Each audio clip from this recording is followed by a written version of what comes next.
नमस्कार शेतकरी बंधूंनो, मी आपला मार्केटवाला महादू. आजचं मार्केट उरकलंय. टोमॅटोचे बाजार झालेत 15 रुपयापर्यंत हायेस्ट, 10 रुपयापासून 7 रुपयापासून भुगी माल. टॉपचा माल असेल, गोळा माल असेल तर 15 रुपये पण संपलेला आहे. काकड्यांची रेंज सध्या कमी झालेली आहे. काकड्या संपायला पण त्रास होतोय. 13-14 रुपये 15 रुपये काकड्या संपतात, पण क्वालिटी काकडी नसेल तर संपायला त्रास होतोय. रिटर्न पण जातात. आज मी 2 काकड्याचे कॅरेट घेऊन रिटर्न चाललोय. वांग्यांची परिस्थिती व्हेंटिलेटरवर आहे डायरेक्ट.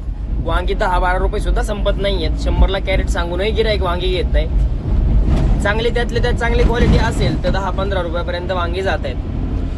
त्यानंतर चवळ्यांचे बाजार भाव झालेत 25 रुपये, 20-25 रुपयाची रेंज आहे चवळ्यांना. पण कोब्या झाल्या 5 रुपये, 4 रुपये 5 रुपये कोब्यांचे बाजार झालेत. फ्लावरी 7-8 ते 10 रुपयापर्यंत रेंज आहे. जसे माल असतील, माल बघून तसे बाजार आहेत. शेवगा विकला आज 15 रुपये, 20 रुपये, 15-20ची रेंज शेवग्याला पण आहे. शेवग्याचे पण बाजार सध्या उतरलेले आहेत. गवारी झाल्या 80 रुपये, 80 रुपयापर्यंत गवारी गेल्यात.